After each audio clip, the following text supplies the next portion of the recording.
পৃথিবীর বুকে এমন বহু দেশ বা শহর আছে যেখানে অতীতে জাঁকজমকপূর্ণ বসতি ছিল ছিল হাজার হাজার মানুষের নিয়মিত জীবনযাপন। কিন্তু আজ সেসব শহর কোনো জানা বা অজানা কারণে সম্পূর্ণ পরিত্যক্ত অবস্থায় পড়ে আছে, যেখানে গেলে আপনার ভয়ে গা শিউরে উঠবে। এইসব শহরগুলিতে আজও মানুষের ব্যবহৃত সাজানো ঘর, খাট, আলমারি, চেয়ার, টেবিল সবই পড়ে আছে, কিন্তু দূর দূরান্তে কোনো মানুষের চিহ্ন পর্যন্ত নেই।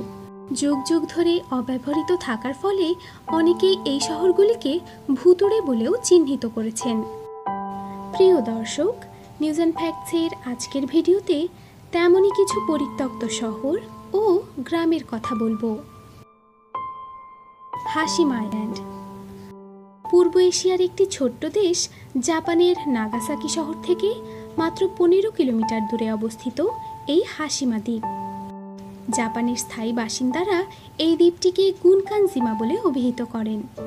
জাপানি ভাষায় এর অর্থ ব্যাটলশিপ বা রণতরী। 1774 সালে এখানে একটি কয়লা খনি আবিষ্কৃত হয়েছিল এবং তারপর জাপান সরকার এই দ্বীপটিকে পুরোপুরি অধিকার করে নেয়। জাপান সরকারের উদ্যোগে এই খনি থেকে নিয়মিত কয়লা উত্তোলনের কাজ শুরু হয়। সেই সময় এই খনির কর্মী ও তাদের পরিবারের স্থায়ীভাবে বসবাস করার জন্য এই দ্বীপের উপর একটি ছোটখাটো শহর গড়ে তোলা হয়, যেখানে কর্মীদের বাচ্চাদের পড়াশোনার জন্য একটি ছোট স্কুলও ছিল। ওই সময় প্রায় 5000 মানুষের বসবাস ছিল এই দ্বীপে। এরপর বেশ কয়েক বছর ধরে এই দ্বীপটি থেকে ক্রমাগত কয়লা উত্তোলন করার পর একসময় প্রাকৃতিক কয়লার ভাণ্ডার ফুরিয়ে আসতে থাকে এবং ধীরে ধীরে কয়লা উত্তোলনের কাজ বন্ধ হয়ে যায়। এই দ্বীপে থাকা লোকেরাও কর্মহীন হয়ে পড়ে, ফলে একে একে সকলে এই দ্বীপ ছেড়ে চলে যায়। বছরের পর বছর জনমানবহীন এই শহরটি নানা প্রাকৃতিক দুর্যোগ ও সামুদ্রিক ঝড়ে সম্পূর্ণ বিধ্বস্ত হয়ে পড়ে। তবে প্রাকৃতিক বিপর্যয় সত্ত্বেও হাশিমা দ্বীপের অট্টালিকাগুলি এখনও মাথা তুলে দাঁড়িয়ে আছে। দূর থেকে একটি পুরনো ভাঙাচোরা যুদ্ধজাহাজের মতো দেখতে লাগলেও এই শহরের ভেতরে প্রবেশ করলে বেশ ভুতুড়ে মনে হয়। কোলম্যানস্কোপ নামিবিয়ার নামিব মরুভূমিতে অবস্থিত এই কোলম্যানস্কোপ গ্রাম।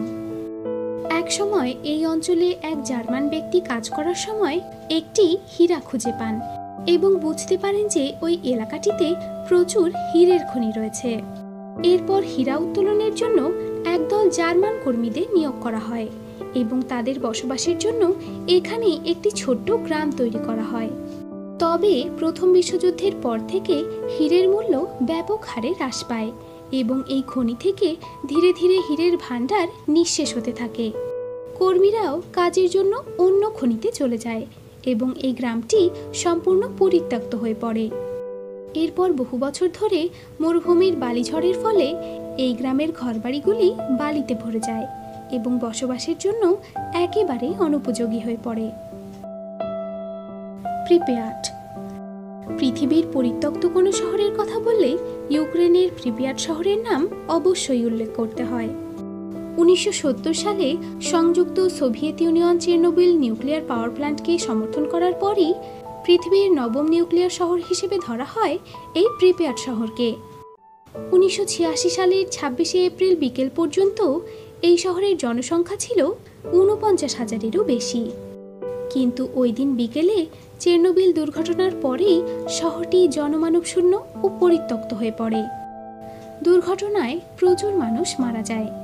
যারা জীবিত ছিল তাদের সরিয়ে ফেলা হয় এই শহর থেকে।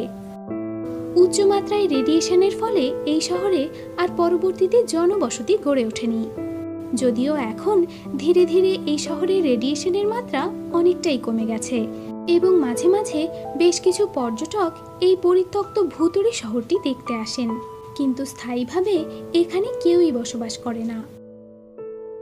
হাউতুয়ান হাউতুয়ান হল চীনের শেংশান দ্বীপের উত্তর দিকের একটি পরিত্যক্ত মাছ ধরার গ্রাম। 1950-এর দশকে এই গ্রামটি প্রতিষ্ঠিত হয়েছিল এবং 2000-এরও বেশি জেলে ও তাদের পরিবারের বসতি ছিল এই গ্রামে। 1990-এর দশকে চীনের মূল ভূখণ্ডের সাথে পর্যাপ্ত সংযোগ, শিক্ষা এবং কাজের সুযোগের অভাবে গ্রামবাসীরা ধীরে ধীরে এই গ্রাম ছেড়ে শহরে চলে যেতে থাকে। এরপর 2002 সাল নাগাদ গ্রামটি সম্পূর্ণরূপে জনশূন্য হয়ে পড়ে। এরপর মানুষের পরিত্যক্ত এই গ্রামটিকে প্রকৃতি আপন করে নিয়েছে। প্রতিটি ঘরবাড়ি গাছপালা, গুল্ম ও লতায় ভরে গেছে এবং বর্তমানে এটি একটি জনপ্রিয় পর্যটক আকর্ষণে পরিণত হয়েছে। আলেপ্পো। আলেপ্পো হল সিরিয়ার সবচেয়ে বড় শহর। এক সময়ের সিরিয়ার সবচেয়ে জনবহুল এই শহরটি দেখলে আপনারও বুক কেঁপে উঠবে। 2012 থেকে 2016 সাল পর্যন্ত চলাকালীন সিরিয়ার গৃহযুদ্ধে এই শহরটি সম্পূর্ণ ধ্বংস হয়ে যায়। বড় বড় অট্টালিকা, ইমারত ভেঙে চুরে নষ্ট হয়ে গেছে। এই শহরে বসবাসকারী মানুষের অধিকাংশেরই মৃত্যু হয়েছে, আর যারা জীবিত ছিল তারা এই শহর ও দেশ ছেড়ে পালিয়ে যায়। আজও এই শহরের একাংশ তেমনই বিধ্বস্ত অবস্থায় দাঁড়িয়ে আছে। এই শহরে গেলে এখনও আপনি মানুষের ব্যবহৃত আসবাব, বোমা ও গুলি লেগে ভাঙা ঘরবাড়িগুলি দেখতে পাবেন, যা একসময় বহু মানুষের আস্তানা ছিল, আজ তা কেবলই ইটকাঠ পাথরের সমাধি।